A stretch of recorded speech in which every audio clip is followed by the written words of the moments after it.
Why does Wise transfer take so long? You want to know about it? Well, let's get straight onto the video. Wise transfers generally take less than 24 hours for the majority of transactions, with many arriving instantly or within seconds. However, the exact time frame can vary depending on the destination country and currency, as well as how the payment is made.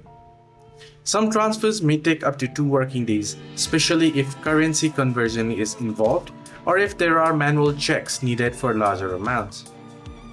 Now here is a more detailed breakdown.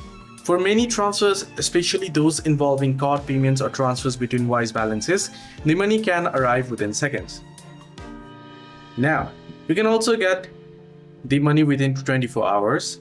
However, some transfers may take up to 2 working days, particularly if currency conversion is needed.